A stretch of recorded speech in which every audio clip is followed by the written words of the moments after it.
can tell you anything about wave them and 1,000.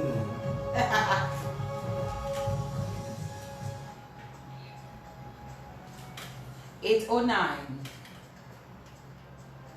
The time in the studios of Q95 FM radio. Good evening, everyone, and welcome to the In the Spotlight radio show. Our third show since the start of 2021. And we thank you sincerely for being here with us.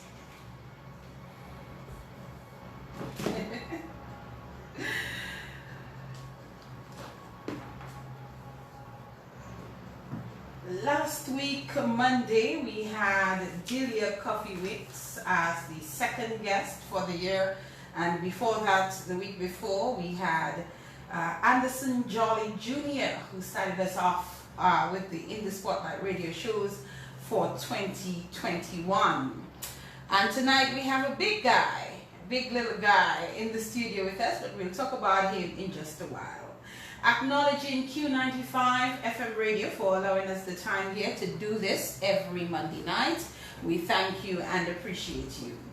We say thank you to Josephine Gabriel and Company Limited. And Josephine Gabriel and Company Limited actually provides us with our Twapiton water. So I have my bottle and my guest has his bottle as well. Let me tell you, you're a marketing man. Yeah. I think this is the first guest I've actually had when I mentioned the water, take the bottle and show it to the camera. Thank you for that. I'm going to give you something else to show to the camera in just a while. So Josephine Gabriel is also providing a bottle of Barefoot wine for our guests on a Monday night. So we had one for Anderson Jolly Jr., we had one last week for Delia Coffee Weeks, and we have one for our guest tonight. And just to mention, it's Barefoot Fruits Cattle, and this is a new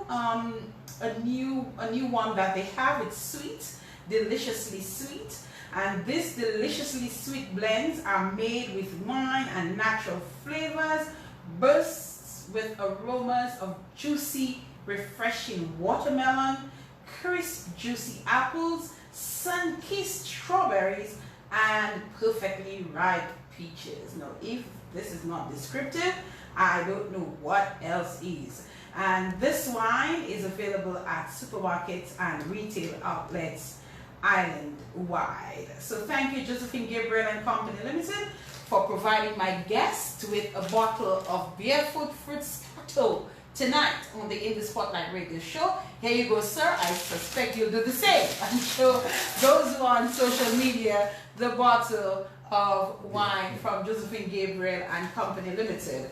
I have to acknowledge as well Deepex. So Deepex has come on board with us, and Deepex is at the moment doing a little poster for me that I can put. So those of you who are actually watching the live, in the background you see there's an open space with just a white background. So Deepex is going to do something for me within the Spotlight radio show that I can actually have there, and they're actually doing it for me complimentary. So thank you to Emil Taputa and the folks at Deepex. I don't know if I probably just didn't get around to picking it up today, but hopefully by next program we should have that. I also want to say that Deepex has agreed to provide a token for every guest who comes through here. So thank you for that, Deepex. I am not sure what exactly they're going to provide me for my guest tonight, but last week my guest would have gotten a mug of the In the Spotlight radio show. If my guest tonight wants a mug, then I know Deepex will say, okay, fine, let him have a mug.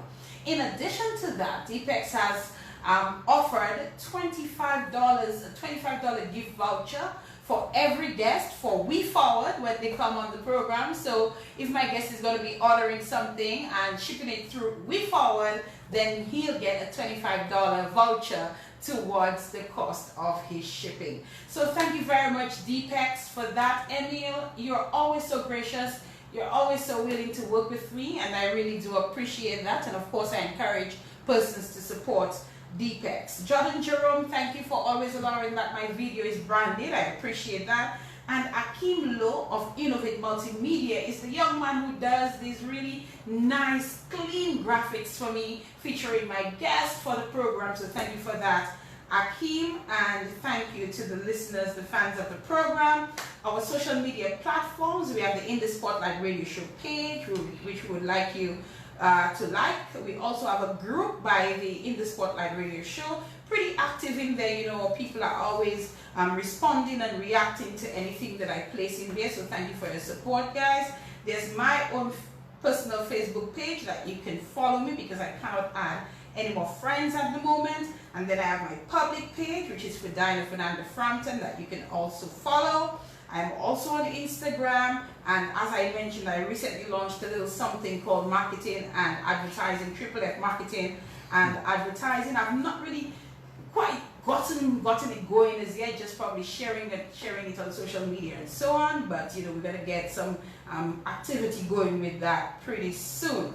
So thank you again, everyone, and a pleasant evening to one and all. It is a pleasure to have each and every one of you here for tonight's In the Spotlight radio show. Starting things a little different.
What's that? Yes, of course. Yes, ma'am. With the correct person, so you can do that with her.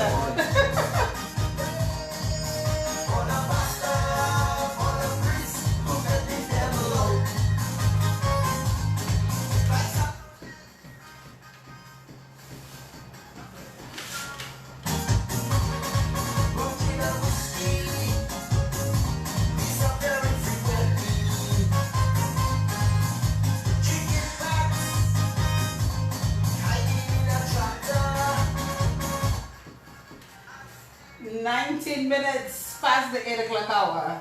Give us some hearts. Show us some love on the live. Let us know you're there. Let us know you're enjoying this one. As we start off the In the Spotlight radio show, a little different tonight. Ay, ay, ay.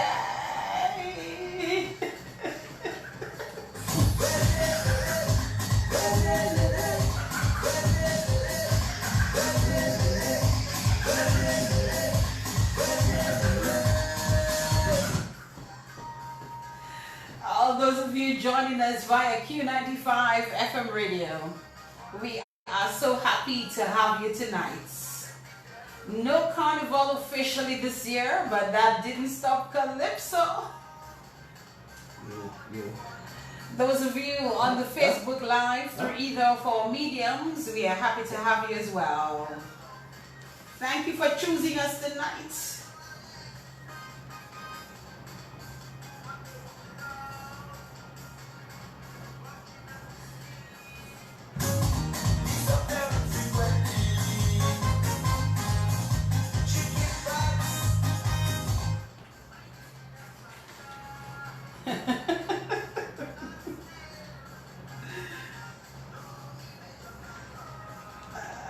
Whose fault is that?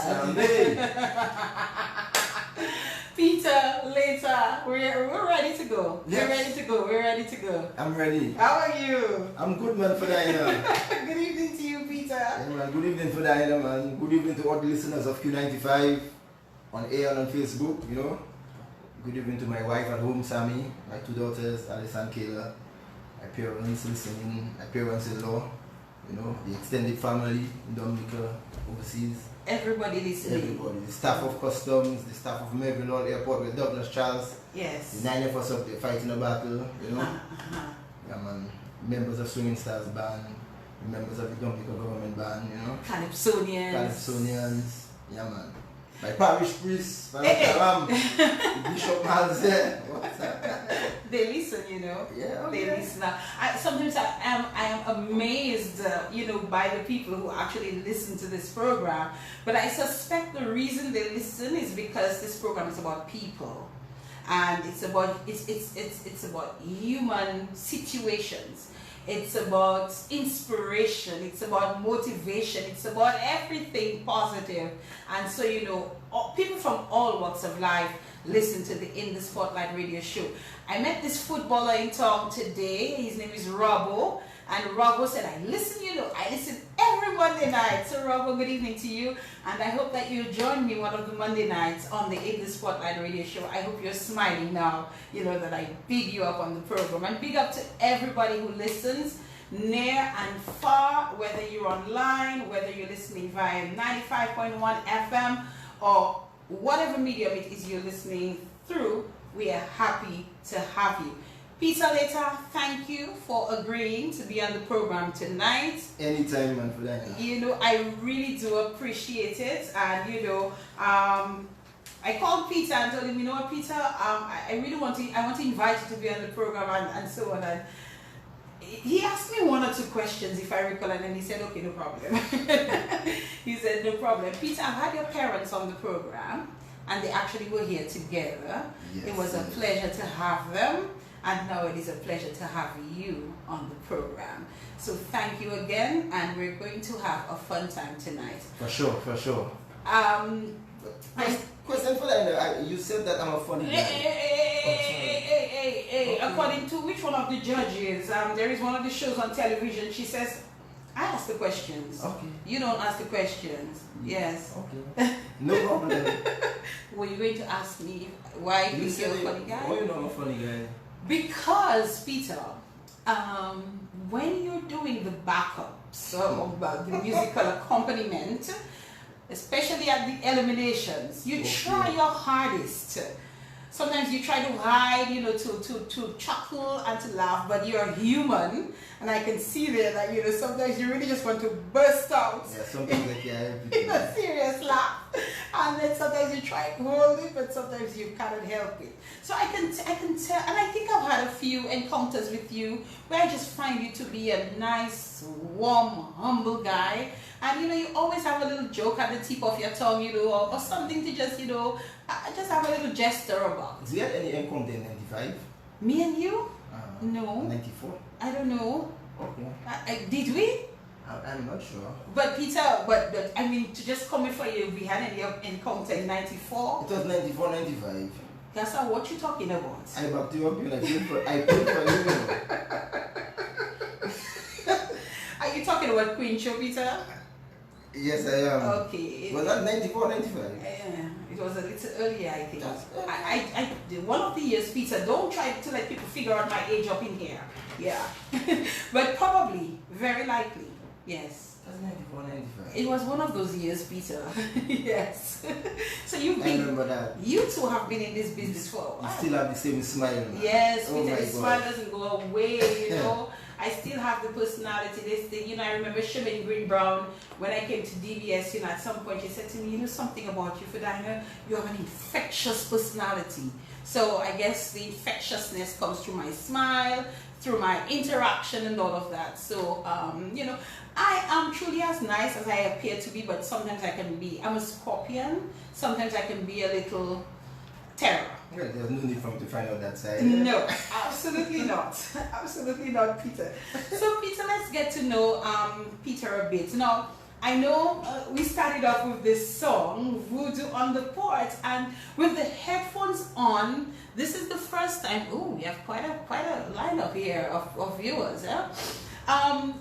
It's actually tonight that with the headphones on, Peter, that I actually tried, and I was listening to the lyrics of that particular song. And first of all, we will talk about you in just a while, Peter, and we'll give the listeners another piece of that one a little later on in the program. But what made you write the song and participate in the Port Calypso? Well, for that show, I was actually the leader of the band. So on the port? On the port. Yeah, I was the leader of the band, and we practiced, all the competitors came and they practiced. And then after that song just came to mind, so I asked all the competitors, can I take part? And they said, yeah man, no problem. So I actually played. I would say no. So I actually played for everybody on the night, and then at the end, I had to go and look for keyboard man to play for me, and I sang. I sang last, yeah. But Peter, I would say no, eh? Well, it was a fun show. That's people I work with every day, So that's all about fun, man. And we just had a good time. Was that the very first one? The very first competition? Very first competition. Okay. That song was maybe written in 15, 20 minutes. Really? In the office, yeah. And it's something that you see happen. I mean, you work on the port, once people say something, I can say it. I can't tell you if so anything happened, but people talking about it on the port, so I could sing about it. So basically, the song is talking about things disappearing.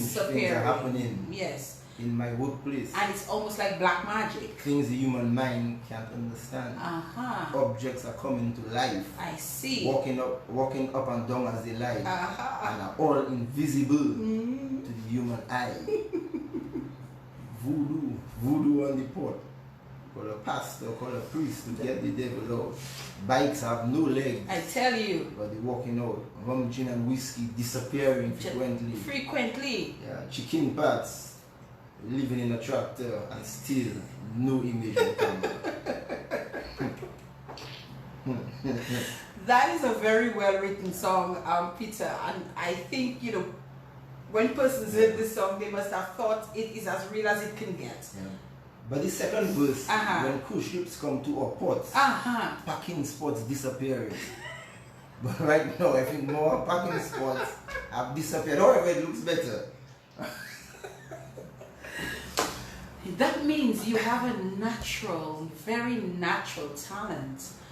Peter, if you can write this song in 15 to 20 minutes, it means that you have a skill. And we've seen that skill played out because you've written for quite a few Calypsonians that we will talk about in just a while. But I wanted to know, what did your boss say when he heard that song?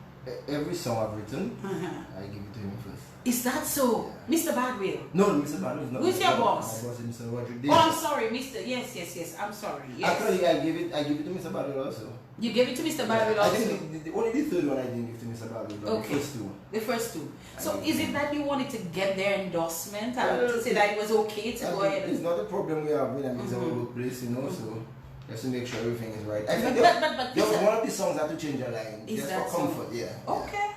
Yeah. But isn't that voodoo on the port though? Doesn't it expose some type of... well, whoever it exposed, the managers are dealing with them, you know. It's not like it's a secret, you know. Okay, so, okay, all right. No secret on the port. Okay, Peter. Yeah. Well, once your bosses got to see it and vet it and everybody was okay, and it became a hit because the pop calypso competition was something that just came about. But I think the fact that you won and you won with that song, I think it gave a lot more exposure to that particular competition. Yeah, and what happened a couple of weeks before the competition, all the competitors came to Stardom Tent, I remember. And some of them sang a verse, and when I came and I sang my verse, I'm like, wow, the reaction from the crowd. I couldn't understand why. Truth, that's what it was. Yeah, it was amazing. But what did it feel like, Peter, to be constantly behind the music, if you want to put it that way, and then to find yourself in front of the music, on stage, singing? Is it something that you had a desire to do? Were you jealous of the other Calypsonians and felt... No, I wasn't jealous, you know, it's just that when I decided to do it, trust me, I was under pressure. But then I had my wife and my 2 kids dancing. Okay. All performances, they are my dancers. Oh, they're on stage with you? Yeah, man. Yeah.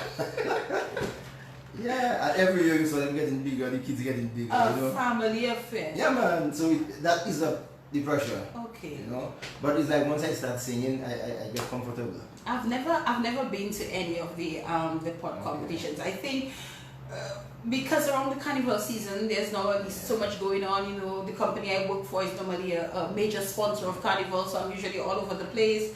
You know, so when I can preserve my little rest, I take it. So I miss the shows. But the port competition was normally on the same night with the Soca Monarch. Ah. Yeah. Okay.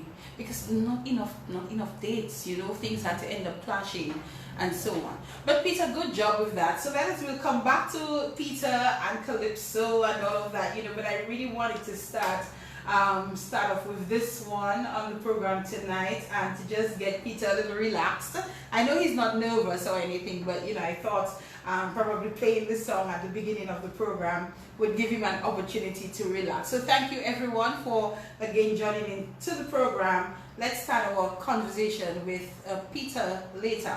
So Peter, we have to get to know you. If someone were to describe your personality, what do you think they would say about you? Let's say if your wife, for example, were to say, my husband is... Someone who thinks of others. Unselfish? Puts himself last. Last. Is that so? I don't, yeah. Yeah, I like making others happy. And would, to the full extent, you know, to help others. And is that something that you think is embedded in you, that you don't know any other way? I know so, yes. That's how I know it. That's how you know it. Would they say that you have a sense of humor? Yes, they would say that. They would say you have a sense of humor. Would they say that you are talented? Would they say that you are skilled? Would they say you are patient? In some areas I'm talented. In some areas? Careful, Peter. Careful. Careful. Others I'm not, but you know, all of us have our strong points. Yes, yes, indeed. Yeah. All right, and so let us talk about where your heritage. Again, as I said, your parents were here on the program, but tell us a little bit about them and your roots, where you come from. Okay, well, Ferdina, I'm the son of Norman Letang. Son of man. Norman Letang and Ferdina Letang. And Ferdina Letang. Norman Letang, a custom officer and musician. Ferdina later was a morning farmer and afternoon musician. Is that Music teacher, yeah. Okay, a morning farmer. Yes. Okay. As a youngster, yeah. Okay. She would farming, you know. Was your father also the controller of customs? He was the controller of customs at one point, yeah. He was customs officer for a long time. In customs for Yes. His entire working career. His entire working career. That's what he knows. That's what he knows. Yeah, so I think they brought me up the best they could. I think they did a very good job. You think so? Thank you, Mom and Daddy. Yeah, man. But as life went on, our relationships got very interesting. In what way? In some areas, it even sometimes frustrated my sister. Not in any bad way, you know. But okay, here it is. I have a father. Okay, let me start with my mother. I have a mother who's my friend. Yes. Who became my music teacher. Wow. Who later on became my bandmaster in the band. At the time she became bandmaster, I became band corporal. So both of us in management positions. So outside the mother and son relationship, we had that working relationship. So sometimes there could be a little tension. The conversations we would have, you know, would be different from what my sister maybe would have, you know. Correct. Then my father is my father. He's my friend. He first became my manager in Swinging Stars. Then I became band leader in Swinging Stars, he being the manager. Then he was also my band corporal in the government band. You know? Then, what's the other one? Then he after he retired, I took his position. In Swinging Stars? In the government band. Okay. You know? And then there's two Swinging Stars as well. And then the Swinging Stars where he's also, yeah, so outside the father-son relationship, we had a lot more. Yes. You know? But what was it like though? I guess a father and son can get closer, mother and son can get closer than that, you know? What I like about what you said is that your mother, both your mother and your father were your friend as well. Yeah. And when you say friend, Peter, help us understand what you mean by that. Is it that you could have a conversation with your mother or your father like you would have with your friend? Yes, I could. You could. We would compete. I can remember as a youngster, I would compete with my father in sports, table tennis, you know. There's even a time we had a boxing match. Well, I lapped in the boxing match. You lapped, your father beat you. Well, the thing is we had a boxing glove and we had a karate glove. So obviously you would not hit with the karate glove because there was little padding on the karate glove. So I gave him the karate glove on his strong hand and I gave him the boxing glove on his weak hand. So meaning that he would hit me with the weak hand because he would hit me with the karate glove. So you thought? And I had the reverse. So but when we go in, he must have forgotten what happened. Your father and I got one straight in the center of the forehead, man, with the karate glove. Oh my goodness. Yeah, man, I was down on the carpet, man. Your father must have freaked out. Yeah, man. Oh my, you know, this is relationship goals, if you want to put it that way. The type of relationship that you want to have with your parents. And from what you're saying, Peter, I could tell that probably if you liked a girl, you could go and tell your father, boy, daddy, you know, that chick, you know, kind of thing. You could have that kind of conversation with your father. Boy.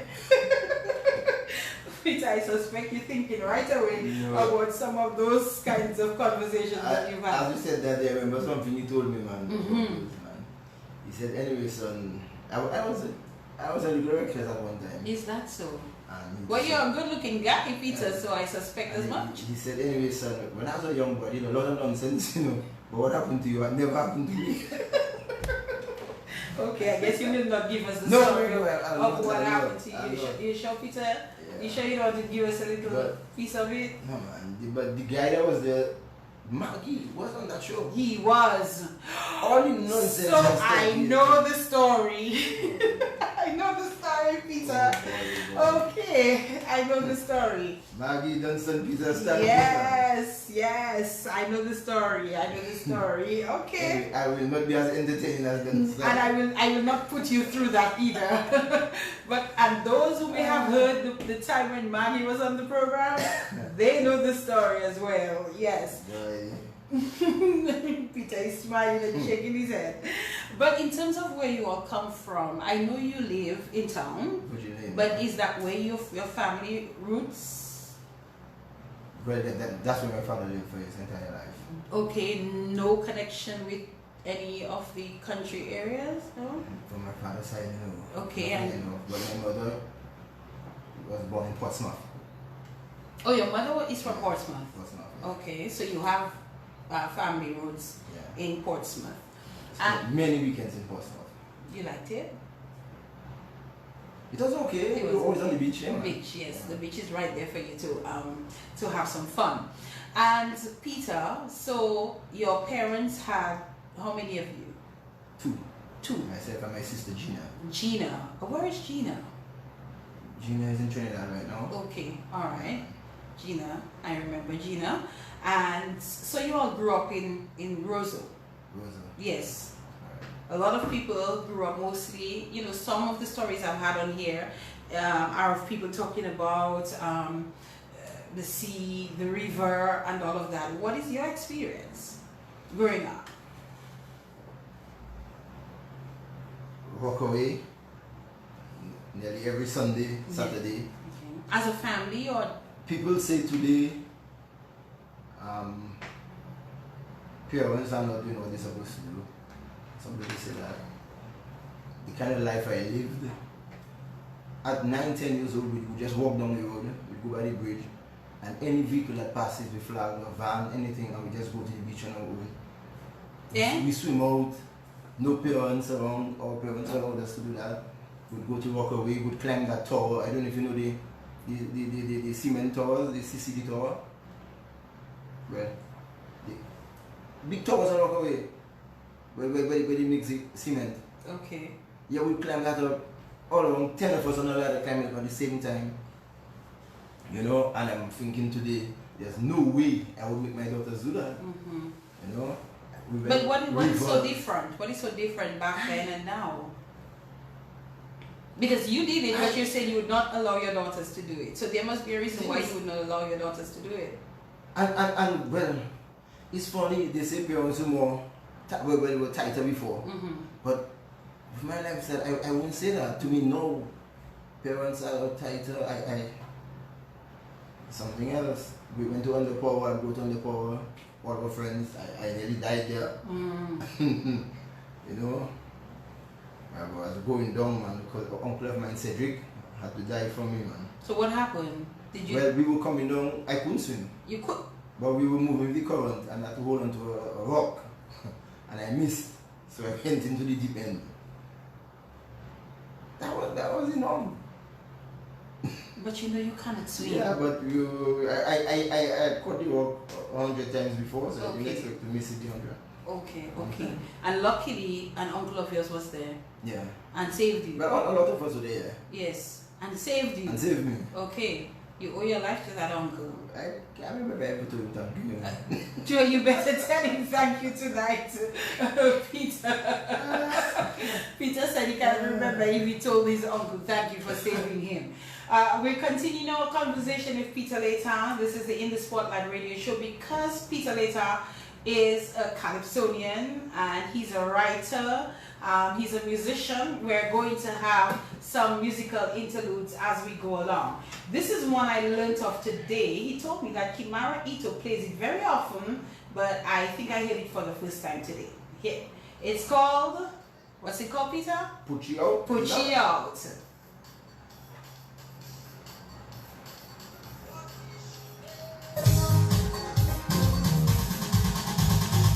Say every night she broke out. She off, she all about. Every weekend she on the line. She lie there till what time?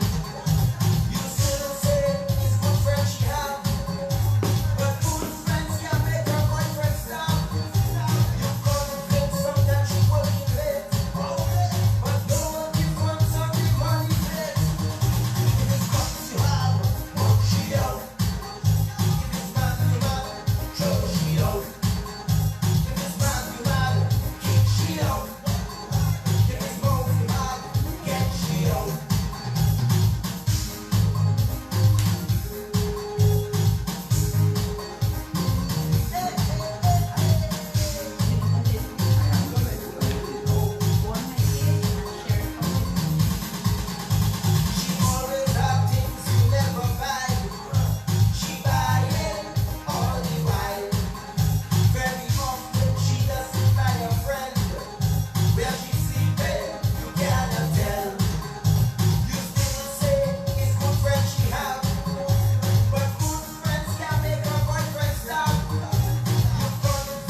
Put you out. Peter later in the spotlight. Put you out. Tell us about this one, Peter. Boy, Kimara, a friend of mine came complaining to me. Ferdina. Kimara. Ferdina, sorry. I said Kimara, man. Yes, that's okay. Yeah, man. So, when I say a friend at work, we had a discussion and some guys came over and they were complaining about the situation, man. So we just giving inspiration, just so like, you know. So somebody was actually complaining about a real situation. And you think you should put out. And he thought he should put out the girl. Yeah. And you telling the person to put out. No, I just. You just wrote a use song. his words and I just. So what was the purpose for this one? Was it for? No, I just for fun. Just for fun. I mean, I have my studio, so I can just. But you never really pushed this one, Peter. Not really. Not really. You just produced a song. You wrote it out around 4 years ago. 4 years ago. Okay. Yeah. 4 years ago. Yeah. Okay. Peter, we're going to talk some more. We have some of the tracks of Lugas. We have Tasha P and a few others that we're going to play in between the program. So, let us talk, Peter. We talk about your days growing up and your near-death experience. Let us talk about school. So, as a resident of Roseau, where would you have gone to school? First place is crash, man. Crash. Preschool. I remember teacher Pat. And after that, I went to the convent prep. After the convent prep, St. Mary's Academy. And I did my 2 years in Seafook Hall. After that, I went to work. And then around 1999, 2000, I did a 2-year program at UWI. Okay, all right. Yeah. So I was accepted to 2 universities. I have not reached up there yet. Oh my goodness, Peter. What would have held you back? I have my own story there, so I know everybody have their own story. Yeah, the first place was Halifax, Canada. Okay. I think I got comfortable with it. You know, you got comfortable with your job. Exactly. I know the story. And then it was Plattsburgh. I actually went to Plattsburgh during the summer holidays. Well, I told them I would not be coming this semester. I'll come next year. So you went to visit? Yeah, a visit and make a lime at the same time. So my friends, we packed our bags, we rented a car, left New York, out to Plattsburgh. Like a 6.5 hour drive. Yeah, I told them I'd be showing up the next year. Never happened. You yet to reach. Then, boy, then the music school, you know. I don't know where you got my name, but you just wrote me and told me come up. I never did it. You never did it. Up till today. Up till today. But there's a good side to it. To everything. Yeah, maybe if I'd gone to everything. I wouldn't have the wife I have. Maybe, and you wouldn't have the beautiful daughter. I may have had children, but not the children that you have. And I'm satisfied with what you I love have. them, So, right? praise the Lord. Peter, do you remember your days at primary school? Do you remember some of your friends? Who were some of your friends? It's not like you're so old. I do. I still have a lot of the friends I have from primary school. Like in primary school, I was in Chester, Damien, Atherton, Alma Free, a lot of us were together. Okay. In primary school, and we're still together. And did that same group somewhat move on to St. Mary's Academy? Yes, we did. Okay. Yeah. Tell me what your high school... Some of the guys traveled but came back. Yes.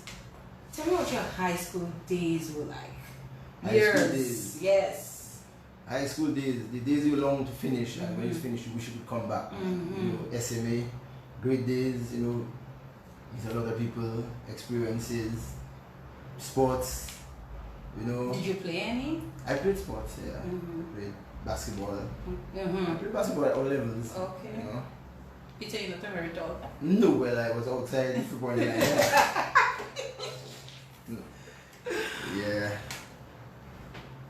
Yeah, man. I mean, I wasn't the most serious guy, but I pulled through. You made it. I made it. Yeah, man.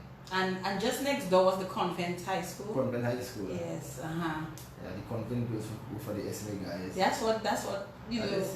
It was at that time. Well, at that point, I had a grammar school girlfriend. You had a grammar school girlfriend while you were at SMA. Yeah. Oh. Okay. So I don't know what happened. You don't know what happened. And you sure you didn't have any at convent? At the same time? Yes. Just asking, you know. Well, I'm not gonna, you're not going to get into any trouble. No. I have It's too late for that. It's too late for that. You're not going to get into trouble, Peter. But I know most times people speak about their high school days, you know. For most, it was an enjoyable experience, you know. Just this week, I had to actually go to grammar school. Grammar school celebrated Founders Day on Friday, and you know I had the opportunity, among others, to go to grammar school and to speak to them about your days at the grammar school. And I thought, you know, they brought me back down memory lane a bit. I spoke to a fifth form class. And I used the opportunity. It was very important to me, Peter, to speak to them, and every opportunity I get, I did it when I was the featured speaker at the graduation a couple of years ago. My thing is, you see, like you took some time before you went on to, you got accepted at university, you didn't go.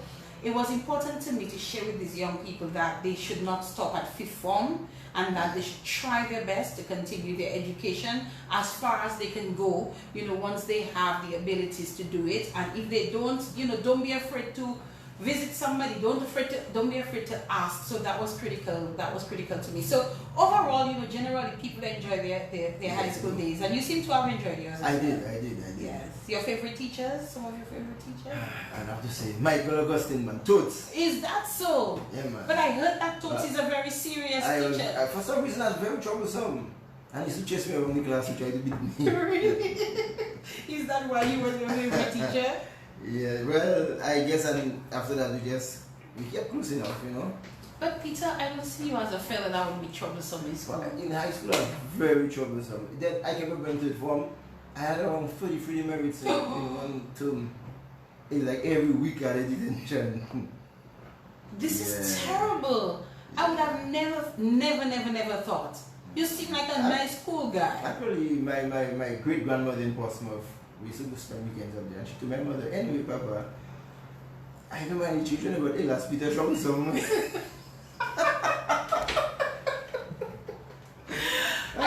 I got a lot of she talks too much. Did you get that too? No, I just got troublesome. It's just too troublesome. No, but 33 demerits. Boy, Peter, you must check to see if you have the record, right? Because that's a lot. I used to tease the life out of my sister, man. Oh, man. Who would have thought? I am sure those people who are listening to the program would have never seen that nice fellow was so troublesome in school. I was. Okay. All right. Peter Letang in the spotlight with us here in the studios of Q95 FM. We're learning about this young man, and we have still a lot to talk about with Peter, his music, his writing of calypsos, those days when he's at eliminations, and you know what is going through his mind when calypsonians like Lord Thunder is on the stage and he's refusing to get off the stage. This is the In the Spotlight radio show. Let's take one of those that Peter has actually written. It's called Crabs, and it is performed by Lugas. Peter, you are troublesome. I would never say that. I said troublesome. You do troublesome.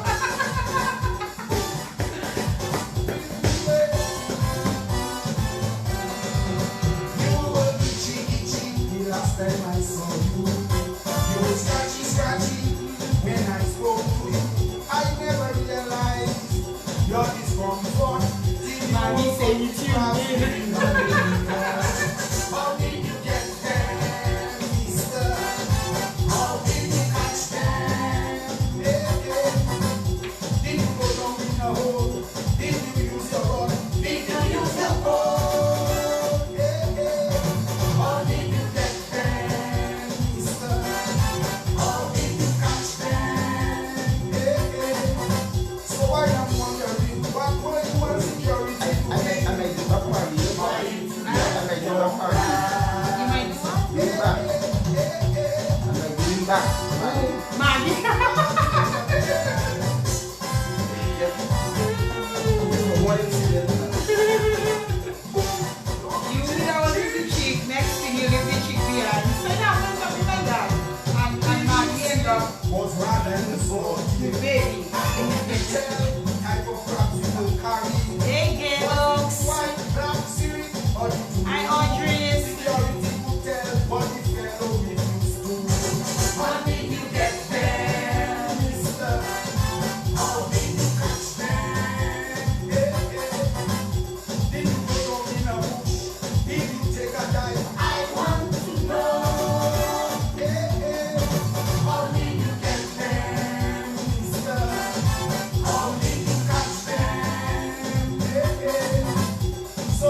When baby face comes on.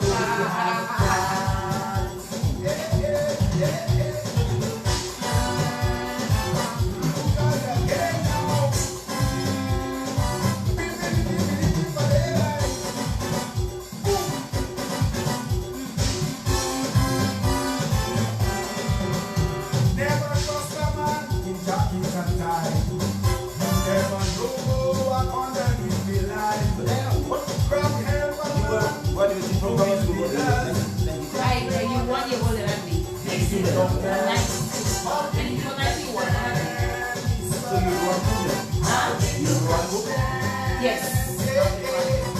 Did you use a rock? Did you use a rock? I want to know. How did you get there? Yes. That was my year. When I was in the I can find no one. What else was it? That's a nice social. Yes, we are very good.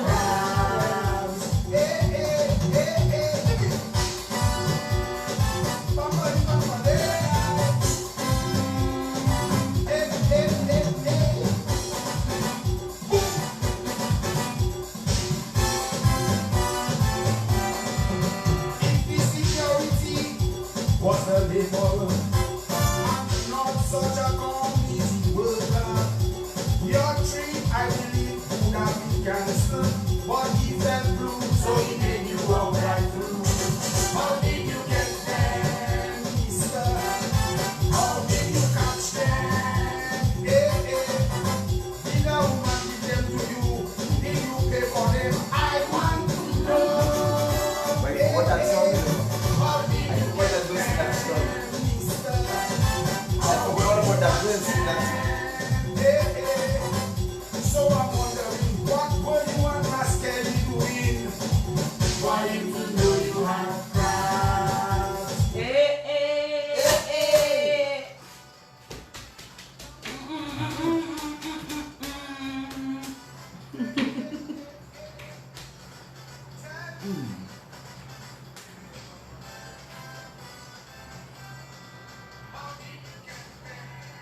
Mr.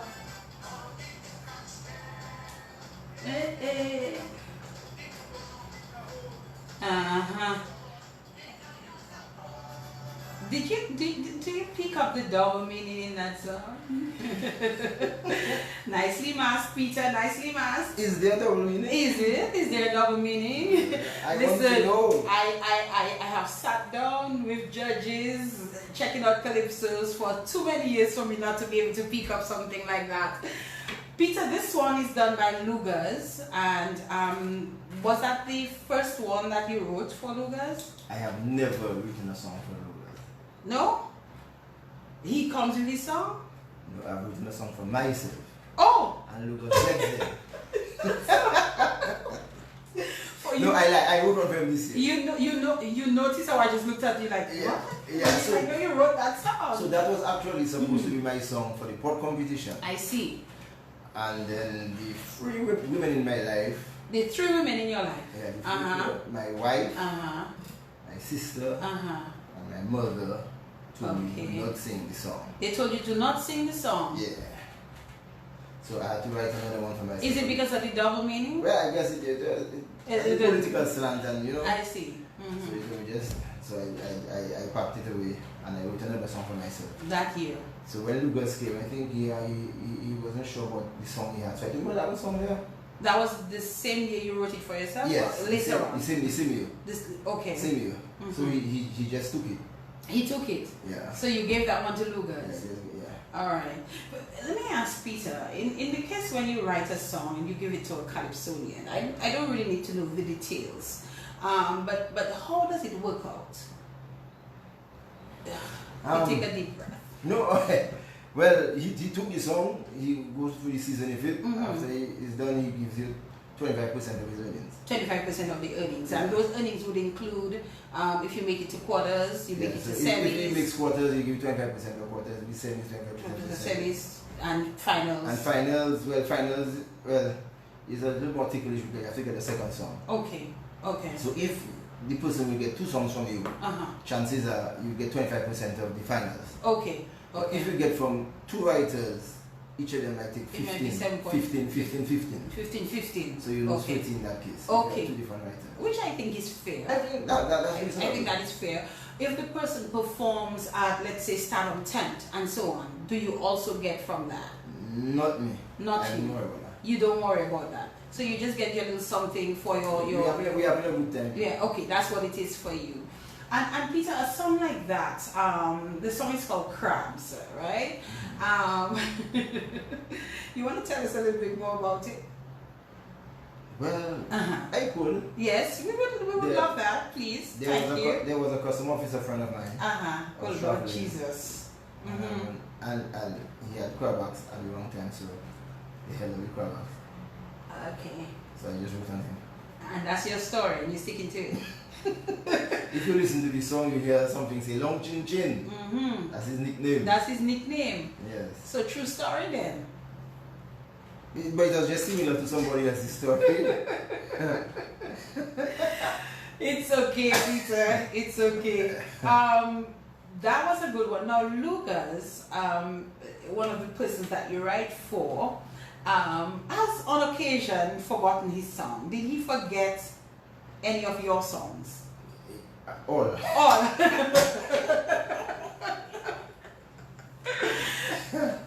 No, I know you're a good sport. I know you're a good sport, Peter. Yeah. And you're dealing with human beings, and you understand, what it is like to be on a stage, and I understand it, the anxiety and everything that comes with being on the stage. But how do you feel when somebody you write for forgets their song at a critical time, let's say at a semi-final, for example? Well, the thing is that Lucas, I think, is a special guy. Is he? Yeah, Lucas, no matter what happens, Lucas maybe has once he's in this season, he has the most exciting season, I believe, in all time. I love Lucas. There's something about Lucas. Yes. Boy, there's that hype about him, and people just love him. Yep. So I mean, it happens. The only thing, when it happens once. But how does it make you feel as the writer of the song? Well, the thing is, from the time he goes on stage, all the bandsmen watching me, Oh Lord Jesus. and they're like, Peter, come in. They're mean. They're very Boy. So, I mean, it happens. And you just smile about it? I smile about it. You just smile about it. Yeah. And you let it be. Yeah. Lucas. But Lucas, boy, I can sell him out, man. So when he forgot the second one, he came by me. He said, which one was that? Mario. Okay. He said, what? He said, Peter, I'm sorry. He said, Peter, when I went to him, my wife said, Lucas, you forget again. He said, I just started crying. I cried.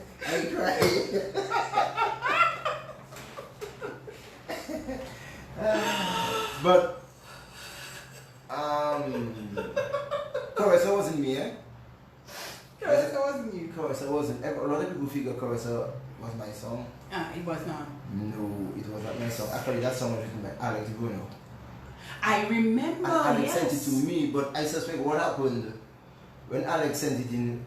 I sang it, I did the music, and I sang it, and I sent it to Lucas. I see. So maybe my feeling got into the song, so people figured it was you. Yes. I mean, I also singing the chorus, but yes. The song was actually Alex Bruno's song.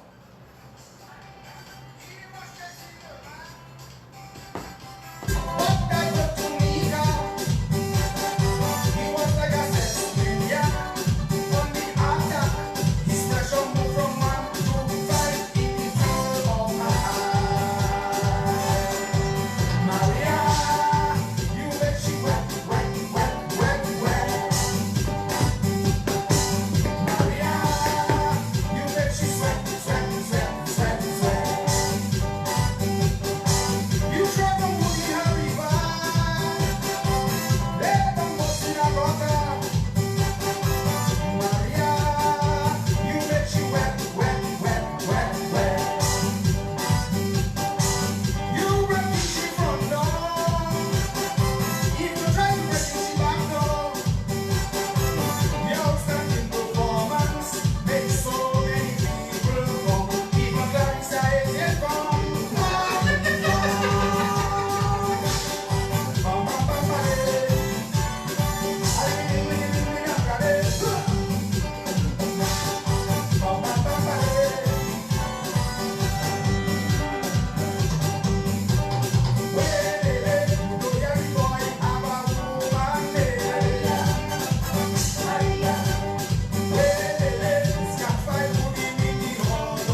9:07 is the time in the studios of Q95 FM. This is the In the Spotlight radio show. Tonight we're featuring Peter Letang. And as we speak with Peter, we are also featuring some of the calypsos that he's written and produced, as well as some of the songs that he's competed and won 3 times as the Port Calypso Monarch. Using the opportunity here to say thank you to Josephine Gabriel and Company Limited, Deepex, GK, Akim Low, and just reminding you to like our Facebook page in the Spotlight Radio Show. You can be part of our group, become a fan of our group by being in the Spotlight Radio Show. Follow my pages, Ferdina Frampton, Ferdina Fernanda Frampton, my public page. And I also have Triple F Marketing and Advertising, which you'll hear a lot more about in the near future. Lugas, Maria Make She Wet. Peter will tell us about this one in just a while.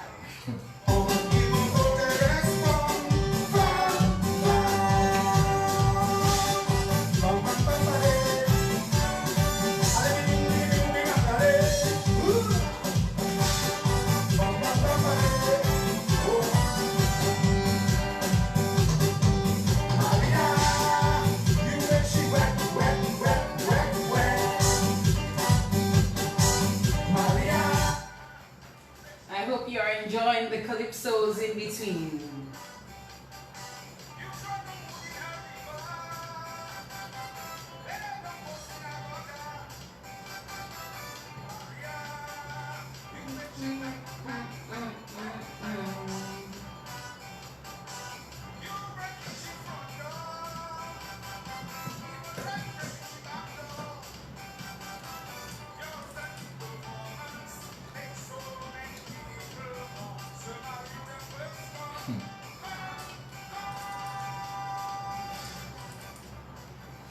Peter Letang. All right, so we know about Hurricane Maria, and you know we don't very often like to speak about Hurricane Maria, but this was a very well written calypso. And again, Peter, some double meaning. You like to write songs with double meanings, Peter? Is there? Is there double meaning? Yes. You like to write songs with double meanings. Yeah, I think that style of writing is a lot more creative. If I were a judge, I would mark these kind of songs a lot higher than just the going to trouble as the high school calypso. The high school calypsos. That's what you call high school type calypsos. Yeah, with the ones that they're straight up. You know, although there are sometimes some calypsos straight up, you know, they have some kind of emotional feel to it that matters, or maybe a lovely melody, you know. But in terms of writing, I always believe the masking is a better way. And when you are ready to write a calypso, where and how do you get your inspiration? I've been to your studio, very nice and neat and very comfortable. Yes. So how does that work out for you? For that, I honestly wouldn't want a calypsonian to depend on me and tell me, Peter, I need you to write a song. Okay. And then you have me under pressure. Okay. So you don't want that. An idea comes, I it just comes. go, but I don't want to have to be thinking, well, what can I write for Calypso X? Okay. You know, it is once the idea comes, it's just go with it. You It's not develop like when Lucas had Caressa, nothing came to mind for me, so I couldn't do anything for him. Okay. You know, okay. I mean, I can't fight it, No. and they're going to try to struggle to write something if no idea comes. Okay, so it is important to you that you're not placed under pressure to write for a particular calypso, and you do not want anybody depending on you every year. So Peter is my writer, and every year I have to, Peter has to. If I don't get an idea, and they're going to try to force it. So an idea came for that, and you just wrote it. Yeah, actually, that was for the port competition again. Again, this one again. Yes, that's for the port competition, but that's the year they stopped it. Oh. So it just stayed there. Okay, you think you would have won again with that one, right? Easily. Easily, hear that? Easily. That's confidence, Peter. That's confidence. And I remember Chorus, I was in the studio when I did it. And that's the year he was going for his fourth. Ah. And I was going for the fourth. Okay. So I told him I'd get the fourth before him. You'd get it because before our show was okay. first, but the show never came through. So seeing that we're on Calypso, let us talk a little bit more where Calypso is concerned. So you took part in the port competition the first time. You won. I won. Okay. But how did the competitors feel? I mean, I know they told it was okay for you to come on board and all of that, but then blah, you just come and you won. They felt low. Nobody said anything to you? Nobody said you didn't hear any sips, you know, nobody like nobody in the corner saying, well, Peter come and make himself weak. No. But I sang last because of the situation that I had to play for everybody. Mm-hmm. Sing last. Mm-hmm. That's 2014 and 2015. Mm-hmm.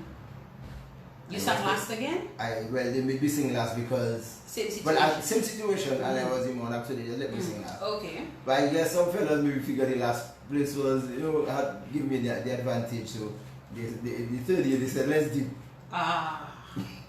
And the organizer of the show they were under pressure. When I dip last. You dip last again. Yeah. It was meant to be. I dip last. So one of the organizers told me, "You don't dip again." I said no. So the Checo was at that show, so Checo was the one that's dipping. Okay. So I said, but look, there's a policeman there to prove that I... Yes. To legitimize the whole thing. Yeah. Okay. So you won first with Voodoo on the port the following year. And I want to be customs duty. I want to be customs duty. Do I have this one, Peter? Okay, let's get a little of it. We're in the Calypso vibe, so let's do some of them. That's an interesting one, I find. I listen to all of them. Today you listen to some of them because I caused you to go into your archives and to send them to me. Let's hear this one. I want to be customs duty.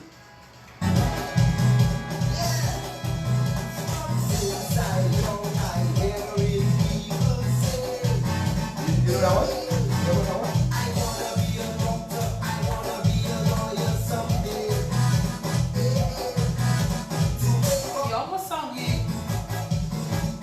Like Chester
You're not bad at all. You're not bad at all. I tried that thing, man. Yeah. And we were just saying off here, well, the Facebook people probably heard us. You sound like your cousin a beat in this one. He sounds like me. He sounds like you. I'm the old one. I like that.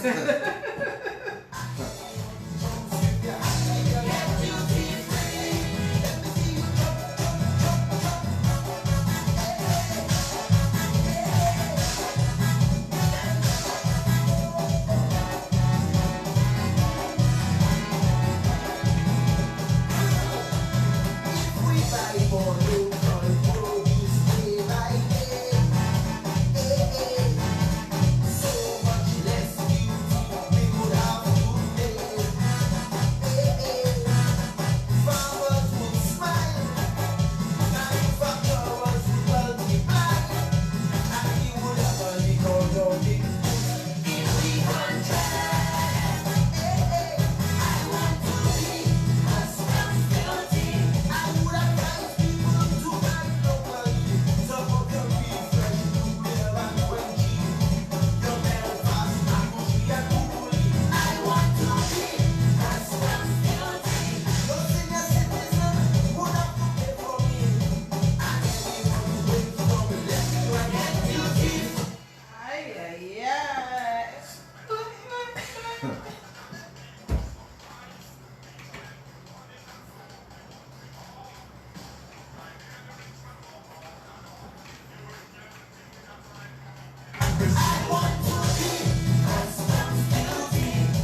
Calypso King asked for duty free and was still asking for change.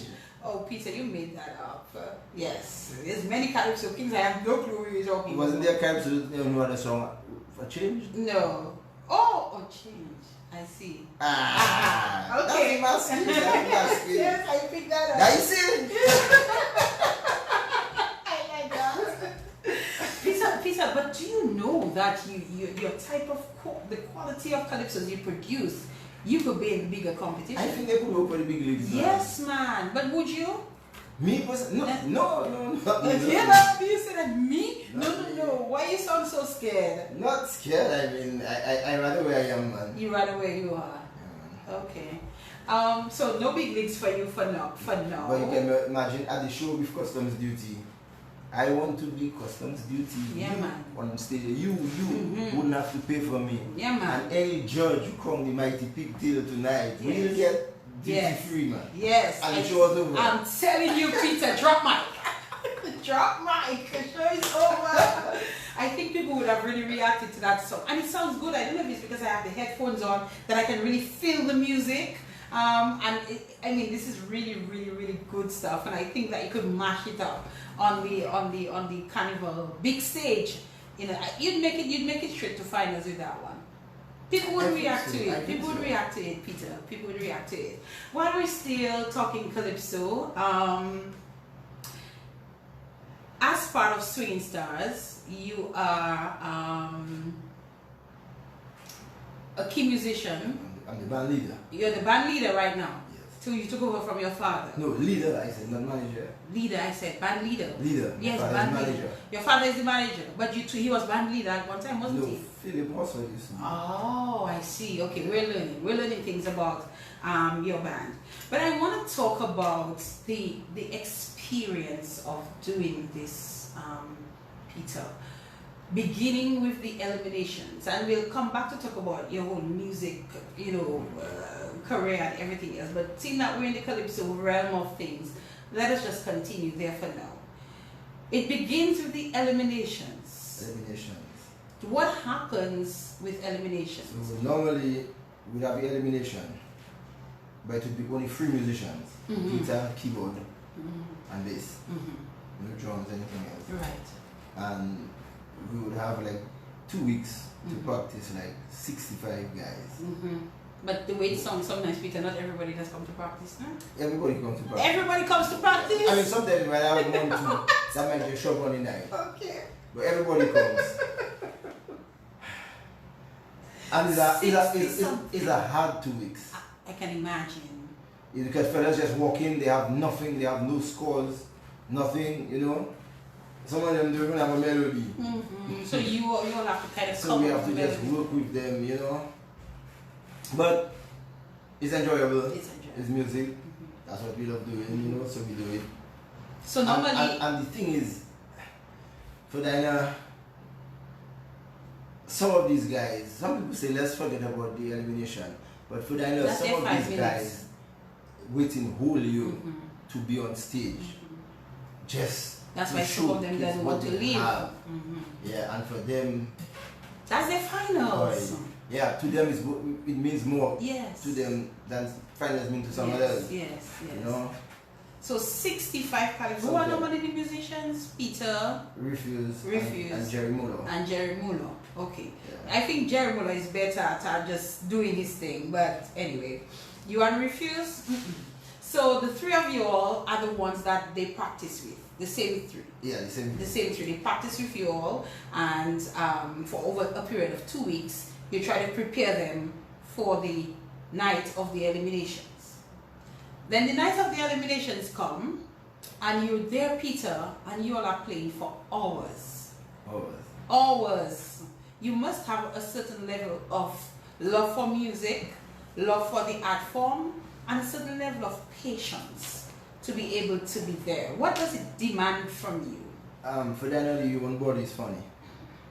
I live in Coptol. I have never walked down to town. I've never walked back up. Hurricane Maria hit, and I would just say, Sammy, I'm out. I would just walk down. I'd come with 2 plastic bags filled with groceries, and after on my back. I never felt the weight. nothing because I conditioned. Yes, and you myself have for to take that. care I of have your no family. choice. Yeah. Yes. So I was conditioned for that. To me personally, when the calypso season begins, I just condition my mind. I just know for the next month and a half, there's no going to bed before 12. I mean, whatever it is, I'm just up for it. And you prepare yourself mentally Yes. for all of it, And and physically. and I believe my wife just knows it. She gets accustomed. That's what it is. So I try to make up after carnival. And you better. I don't think they get fed up with me. You better. I just sit at home and You be a husband. yeah. Yes. So, Peter, we've seen it over the years. The Calypso Eliminations is very entertaining. Very, very entertaining. And those guys come through. You have those who come, they forget their song. There are those that either you the musicians leave them behind, or you're ahead of them.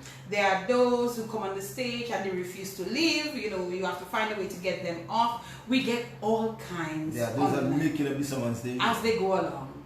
Yeah. Yes, they Every make it time up they the sing song. the song is a different song. There are those that you have to come up with a melody for right there on the stage. Yes. But at the end of it all, though, Peter, I bet you leave there satisfied on the night of the Yes. elimination. Actually, just last night. Well, I slept in Margaret last night, and the TV stayed on for the whole night. And at one point, when I woke up, I realized we were playing an elimination that was in Crazy Coconut. That must have been a lot of years ago. And I listened for a while. It sounded alright, man. It sounded alright. It Yes, sounded alright. yes. Yes. And guys like Lord Thunder, who God. does not, I think Lord Thunder or whatever his calypso name is. What do you think happens? Do you think he just gets caught up in the moment, or as we say, you know, it's like his finals, and you know he just enjoys himself, and you hardly understand what he's saying, but he's there and he's going on and on. Okay, the video that Yes. That's why I'm on the program. Is that right? Yes. You said Part of it. Yes. That's Exactly. Okay, That's what I was looking at. okay, that video. That was the second year. That was the second year. So he came in the first year, and he sang a song.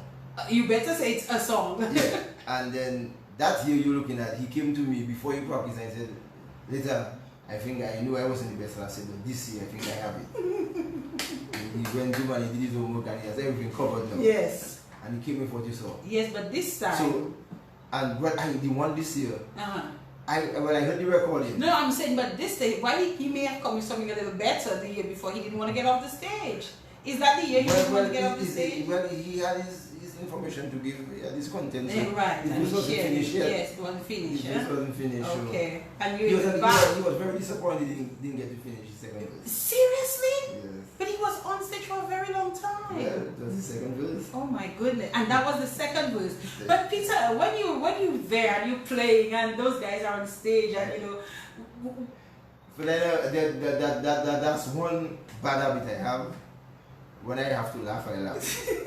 And no matter where I am, it can be church. Anywhere, when I get a joke and it really sweetens me, I cannot help it. I just have to laugh. Cannot help it.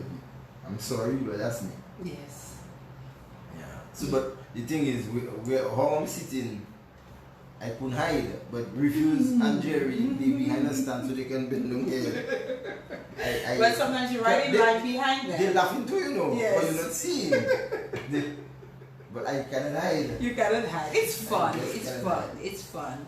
And then Peter, we move on to the other shows like the quarterfinals and the semifinals, and you know, Semi-finals. you have to it's almost like getting a little bit more serious, and you know, more of the better calypsonians are coming through, and you have to do your best to make sure everybody sounds good.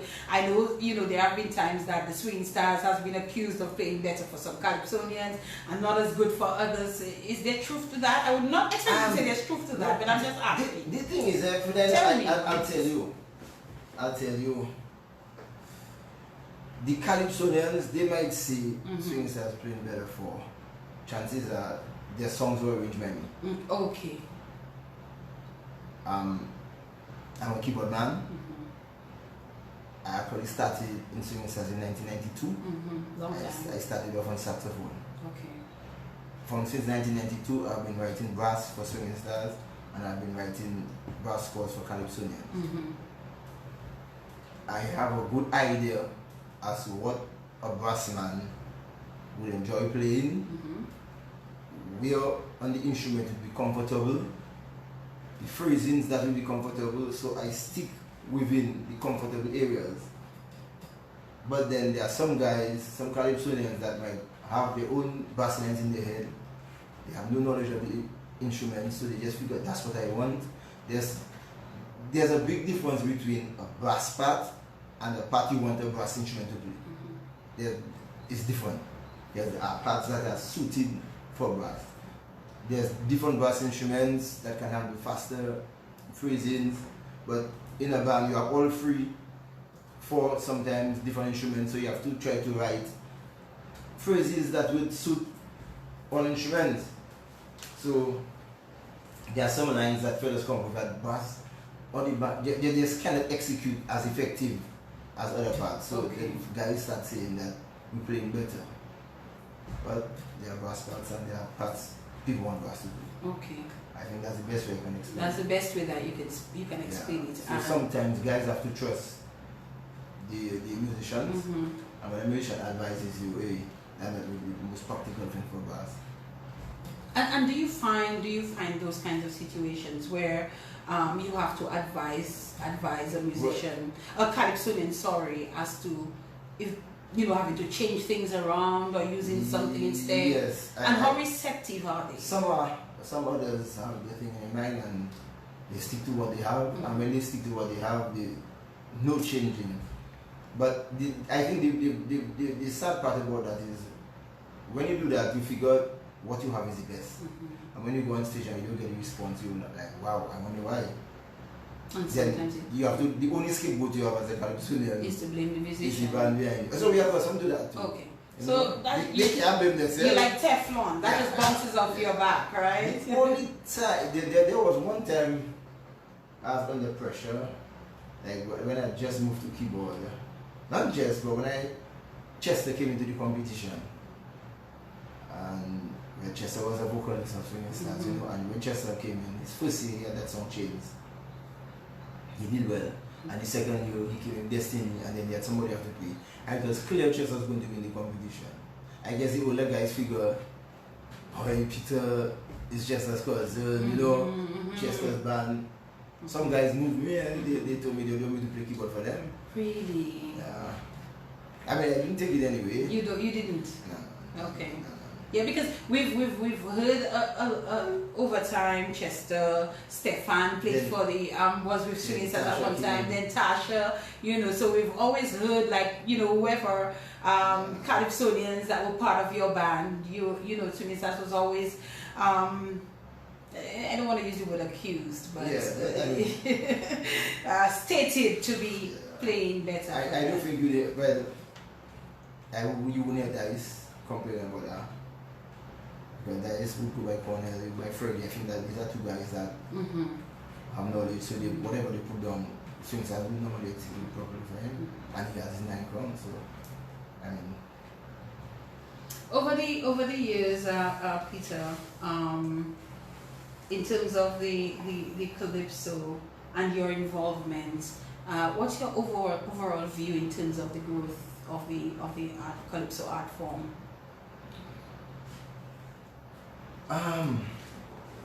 What I can say, who really opened my eyes, when Trinidad came back for the first time, he had that song, and when Trinidad went to Kim for the final, after the final night, Trinidad told me when he was outside watching and he saw what guys were doing in the finals, he would just realize he was just not in the game because the level the calypso had reached. Right. He said he realized, wow.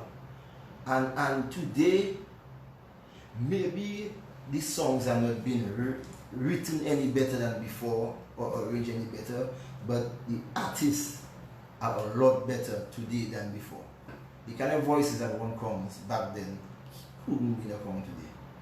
With the voices of Bob, Tasha, Dice, Webb. There's some beautiful voices in calypso.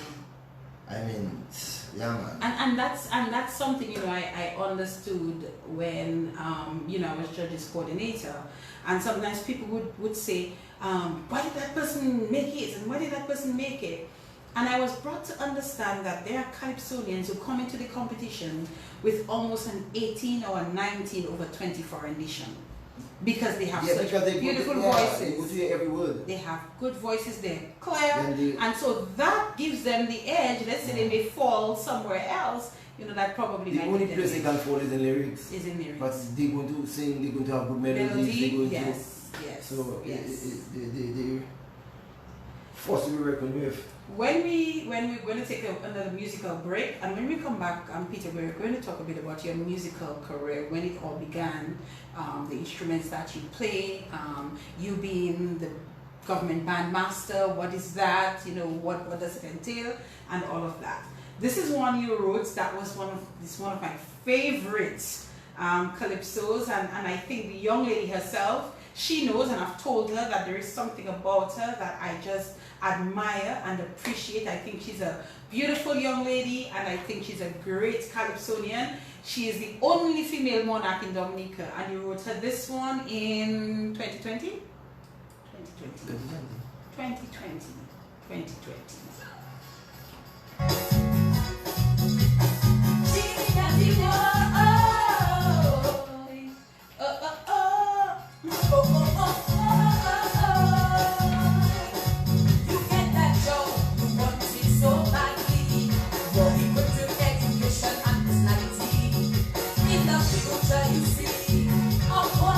Mobility, early to work and late to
my girl Tasha P doing this one called Treadmill by Peter Letang, written by Peter Letang. 2020 she came first runner-up, right? First runner-up. Treadmill, you know, when Tasha first did this one, I think the dance, you know, when she came and she was, you know, doing a little treadmill dance, you know, that really got me. But that one, from the time that I heard it, I remember putting something on Facebook and saying, you know, I really love this one. And, you know, some people were a little skeptical about it at the beginning. I don't know if you remember that, Peter. But I was never skeptical about that song. I do believe Tasha was a little skeptical. She was. I think so. Okay. I was not. I think she was. No, I love that song. From the time I heard it, it hits me, and I remember putting this on social media and saying this one is a good one. I really love it. So but she put me under pressure for that song. Eh? She did. Yes, because. And you do not like being put under pressure. But it wasn't short notice, okay. You know, because apparently she had some fallout with a writer she had. Okay. And when the season was coming, I said, so what happened into the season? She said, Peter, if you want me to sing calypso this year, you'll have to write for me. And that's it. If you write a song for me, I'm not taking part. I'm like, oh, she would be missed. Yeah. And so you came up with Treadmill. So the idea came up. Again, Peter, where did that idea pop up from? I was looking for something outside the box. Okay. Yeah. That was definitely outside the box. Simple song, you know. But the thing is, when I did the first verse, I did the second verse. The guy, you know, relationships, workplace. Everybody figured I wrote about their workplace. Mm-hmm. Then relationships, you know, other people can identify with that. And then I struggled in a sense to get a fourth verse. And then after I got the fourth verse, I could maybe have written another 10 verses. It could be on women, or it was flowing. Could be anything, truckers, women, pregnancy, all kind of things. Could just say, you know, trying stuff and just not working out for them, you know. But it really took some time. It took some time before you know people really could really relate to it. But when they did, they really did. And on the night of the competition, she did well.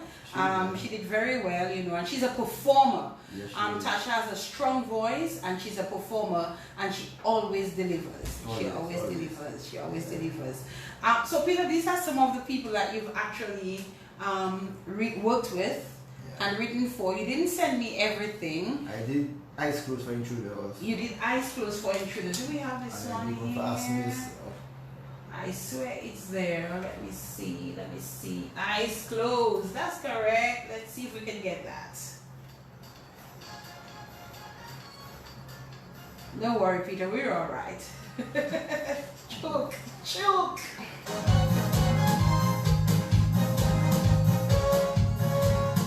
Peter, you are talented.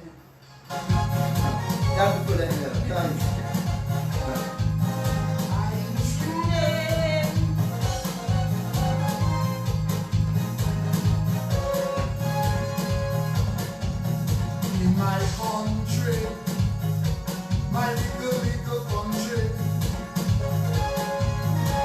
the blind man can see more than those in authority. 'Cause everywhere I roam and everywhere I stroll, it's like people in position walking with their eyes closed. They're walking with their eyes closed. Nurses standing late at night. They're walking with their eyes closed. Murderers out on bail. They're walking with their eyes closed. Bus drivers stopping where they want. They're walking with their eyes closed. For the country to prosper, open up your eyes. How did this partnership come about? Well, Intruder has been recording me for years. Okay. But always bringing this song to me. Uh-huh. And then, for some reason, he came and he told me he had an idea for a song. And he told me about government, not doing what they have to do or something like that. So I said, but you can't just make a song like that. If you want to, you have to put it in some kind of creative way. They walk with their eyes closed. Who said that? He did or you? I did. So I said, okay, I will got something for you. And voila. Voila. They walking with their eyes closed. Yeah. Intruder, to be honest, if you had opened your gate to Tasha, wait. Oh my goodness.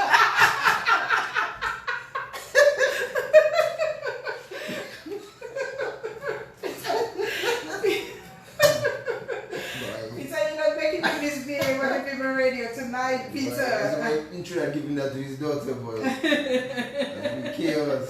Anyway. Did you ask him to give it to her? No, I didn't. Was there that conversation at all? No. But you think if Tasha had something like that? Problems? Problem. Okay, alright. Good night, Intruder. Hello, Tasha. That's all we'll say. Of course, for those who don't know, Tasha is Fredo's daughter. Intruder is Calypso name. Peter, we have 15 more minutes, and I think we can cover what we have left to cover within that time. So Peter, tell me, we know that you come from a legacy of musicians, your family, your mother, your father, as you mentioned earlier on. Tell us when you got integrated into the whole music business. I was born in 1973. Not very often people come here and want to tell people when they were born. Do the math. Yes. And then after my sister was born, I think later on, my mother resigned from her job. Oh. And she decided she would take care of her children and she would teach music. Okay. So from 1978 or so, my mother has been teaching music at home. So we have always had a piano. Okay. At home. However, in the early days, for some reason, I didn't enjoy learning the piano. So at the age of around 10, my mother transferred me to learn the clarinet. Okay. So she taught me clarinet also. Okay. So I learned the clarinet. At the age of 14, I joined the government band. At 14? At 14. Okay. Yes, but I still had a piano at home, so I used to be playing piano. Okay. But not learning the classical style piano. I played. And I think being in the government band at that early age taught me discipline. I can tell you, this Christmas past, Christmas 2020, is the first Christmas that I have had my Sundays before Christmas free. Since I was 14, I have never done anything else other than go out with music lovers on a Sunday, the 3-4 Sundays before Christmas, and we go all over the country. Yes. Since you're 14 years old. My friends doing all kind of things, and I'm always doing that. Being in the government band, I sacrifice a lot just to play. You know, as a young guy, you know, all kind of little things happening, your friends going, but I stuck with the government band, yeah, man. I guess it paid off. But it wasn't anything that was forced upon you? No, it wasn't forced. But I started getting a little salary from 14. Ah, so you would get your little stipend. Yes, I was getting my stipend from 14. You know, so I was happy with that. And then so you started with the piano. Well, then you moved to the clarinet. And I joined the government band playing clarinet. Playing clarinet, okay. Yeah. And later I started playing clarinet, sax with swinging stars, but was still on clarinet in the government band. Okay. And then so that's 3 instruments. Yeah, so I switched over to sax in the government band also. Okay. You know. So are these the 3 instruments that you currently play? And well, keyboard. Keyboard is different from piano. No, same thing. It's the same thing. Same concept. Yeah. Okay. Yeah. So 3 instruments you play. How many did your mom play? Do you know? She can play the same three. She can play the same three. Yeah. Okay, so you kind of followed there. Yes, but moving from clarinet to saxophone, you don't have to go for a teacher. It's just automatic. Okay. Okay. So, and then I started, I guess, doing more in the government band, especially when my mother took over in 2004. Yeah, she took over in 2004, so I started arranging for the band. I think I started taking more of a leading role. Okay. And then my father resigned from the band. He was band corporal. He resigned, and then I was appointed Band corporal. What is that? Well, in the government band, you have a band master, a band sergeant, band corporal, and then you have bandsman A, bandsman B, cadet. Okay, so is there a purpose for those roles? Well, they are three managers, the corporal, the sergeant, and the band master. Okay, So I became band corporal since 2004. Yeah, to my father, I mean, my mother resigned. You became band master. Became band master.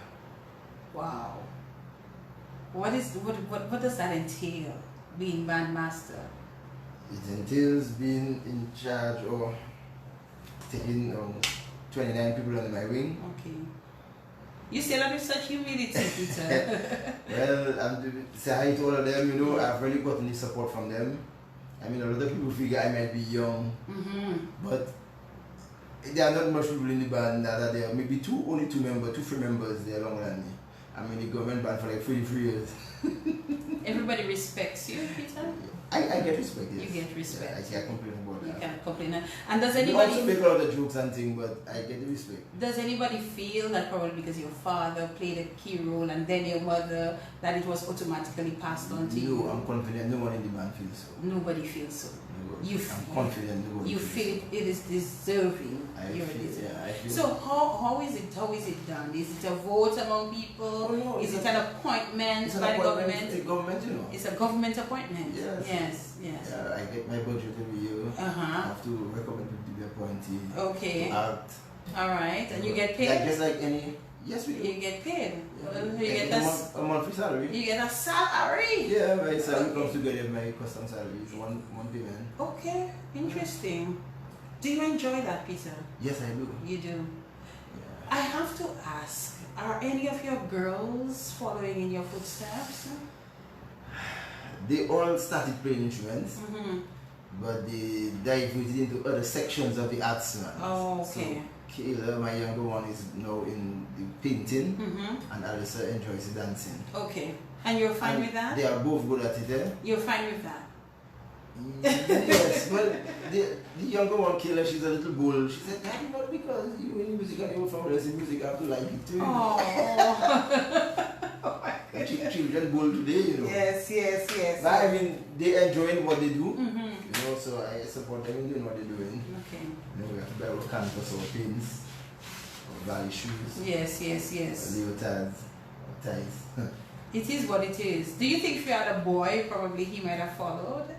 Maybe. You don't know. He might be giving me headache too. I'm okay with my girls, man. Because you know you were troublesome as well. 3 girls, man. You have 3 girls. Your wife and your 2 daughters. That's your family. Yes. And Peter, you mentioned, so in terms of and you're a member of Swinging Stars, you said since 1993. Since 1992, you've been a member of Swinging Stars. Well, when I realized I was ready for Swinging Stars, one time we traveled, and I brought my instrument to Canada to be repaired. And my father had to go back to Dominica, and the Swinging Stars had a jam. And they hired a trombone man. And when he came home, where I live, to rehearse, but I said rehearsing in Bing, I took my instrument and I was there rehearsing with them. And I was going there playing all the songs, and the guy said, wow. But you don't need me. You should come play first, yes. You know? And then, so I decided to go in to play. And then when the day came, my mother said, I think I was 16 at the time, my mother said, boy, if you go to that jam, boy, when fellas meet girls, they're going to leave you alone, stay home. and you didn't go? And she didn't send me, she didn't send me. But you eventually... But then after I joined the band, years down. Yeah. What has it been like being Swinging Stars? Enjoyable road. A lot of learning new places, traveling, you know, I mean, playing with the guys like Refuse, Soleil, Bing, my father, and traveling with these guys taught me a lot, man, about life, about music, you know. I can't tell you about the life, but enjoyable, man. Enjoyable. Yeah. No regrets. No regrets. No regrets. If I had to live life over, I'd do the same thing again. Yes. But you're still very young, Peter. You just have achieved a lot, especially where music is concerned. Because are you actually the youngest bandmaster ever? Have you checked into that? I am not sure, you know. I must check it out. You must check into that. I'm not sure. I don't know. You don't? Well, you never know, Peter. Well, I mean, there have been much. I mean, there's Yes. it's a Bellot, it's a Kazimi, my mother, and I Yeah. on the fourth. So you could very well be I have to calculate. probably the youngest. I have to look back. And we started talking a bit earlier about, well, we know you work on the port, so customs. So well, you're located on the port, aren't you? We're located in the Yes, port. but But it's two different departments. Yeah, two different departments. Customs and DASPA. Yeah. Yes. So tell me what it is your when you started working there, was like your first job? Yes, customs was my first. Well, actually, in 1993, late 1993, I started off with government service in establishment. I did 6 weeks there. Then I did another 6 weeks in welfare, and then I was transferred to customs in '94. In '94. So that is, by the way, the answer to the question that I asked on a group. So I asked the question, in what year did you start working as a customs officer? And I gave, I think, 1993, 1994, 1997. I don't remember, but 1994 is the correct answer. And since then, I'm there. Since then, you've been there. Yes. So what are you right now as we speak? What is your role? I'm the officer in charge of the double class airport. Oh, so you at Marigot? I'm at Marigot. So you travel? I have a house there. You have a house there, Sammy. So you stay up there. When I'm on, yes, When I you're stay. on. I stay up. Just sleep up there. Because it wouldn't make sense to be going back and Boy, forth that's like tiring. that. That must be Tiring. exhausting. You wouldn't be able to do the actual work that you have to do. Yeah, so I have 2 shifts working for me, 4 guys each. We're in the front line. Yes, at a time when there's this pandemic. Saying hi to all the positive. Yes, that must be tough. Yeah. That must be I mean, tough. because some know. Yeah. But the system in place, Mm-hmm. we are comfortable. If You're it's, comfortable. I must say, yeah. Do you have to dress up in? We started off like PPEs that, but every- after we You relaxed a little bit. yeah, gloves, masks, and everything. Masks and everything. Yes. And if we know we're going to deal with a positive case, Mhm. then we don't need space suits, man. Mhm. If you didn't work at customs, what else would you have liked to be, Peter? Full-time musician. A full-time musician. I guess in Dominican it might be a little difficult Yes. for that to happen, but that'd be nice. And you love music that Full-time much. musician, yes. I love my job too, eh? Yes, I believe that. I mean, you've been there all this time. I would expect that you love your job. Peter, so the time is 3 minutes to 10 o'clock, and we still have one more of these songs. Post, is that one of these songs you competed with? That's the last one. That was the last one. So we're going to take a little bit of that, and then we're going to get ready to wrap things up with Peter Letang on the In the Spotlight radio show.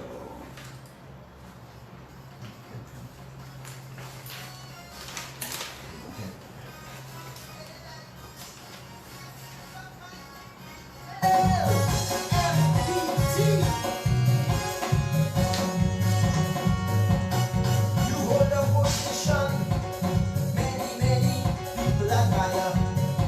Hey, you work hard for you to become manager. But if you're title conscious and Mr. Do It All, your big boss could all be your boss. You are manager, but your boss have you under pressure. You are manager, but your boss have you under pressure. Every time you come up, you out. Shortly after, you done. You just in and out. You can't stick around, and then you have to take a trip.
Peter under one little bit of pressure before we wrap up. So guys, I don't know what that is. I know I'm gonna walk myself this bit for last. A little birdie told me that Peter Letang was being considered or was asked to run on a Labour Party ticket for Rosal Central. Did you guys know that? Is that true, Peter?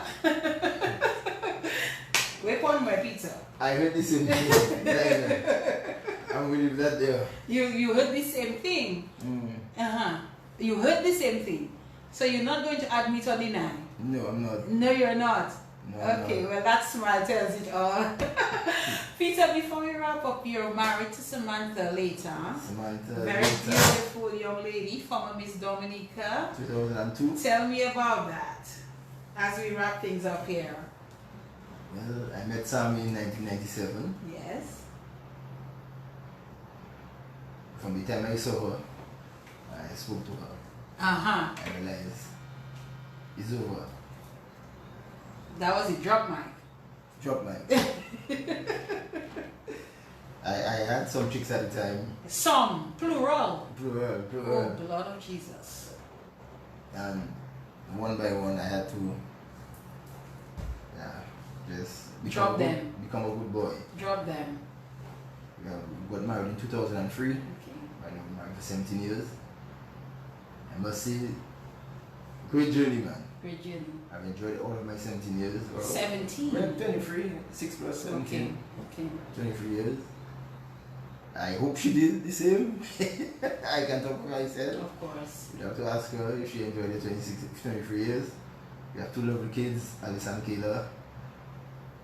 And bundles of joy. And man, I'm there representing the guys saying marriage can work. It can work. It can work. You would advise those who feel that they up for it. Get the correct partner and it can work. And it can work. I have no regrets. Alright, Peter, I'm going to give you an opportunity to share some final comments with us as we wrap things up on the program. And everybody listening, approach everything you do for positive attitude. Work hard, do your best, and it's all about success. It can be job, relationships, anything you do, just work hard for positive attitude and your chances will be great. Big tail! Hey! Alright, that is where we come to the end of another In the Spotlight radio show. Peter, you were a great guest. Thanks for that. And I truly want to thank you again. I want to let you know that you're very talented. I think you know that. But sometimes people have to say it to other people. I think you're blessed, you're talented. And continue being the good person that you are. At the beginning of the show, you did mention that you always put others first. I think that's a very good trait, and I hope that you continue to carry that trait through life. Continue being there for the Calypsonians, especially those in the eliminations who need that little extra support from you. I'll do my best, man. You seem to have a wonderful family, and I hope your family continues to just grow in love and understanding and happiness. Yes, You seem to be a family-oriented person, you know, coming from the family background that you've come from. And I can only wish you well in life, Peter. We're around the same age. You're probably just a little bit older than I am. Yes, a couple months, maybe. But yes, thank you again, Peter. It was a wonderful show, and I invite those who were tuned into the show to leave us a comment and tell us what you thought about tonight's show with Peter Letang. But Ferdina, Yes, you Peter. remember the socials in grammar school? With plenty socials.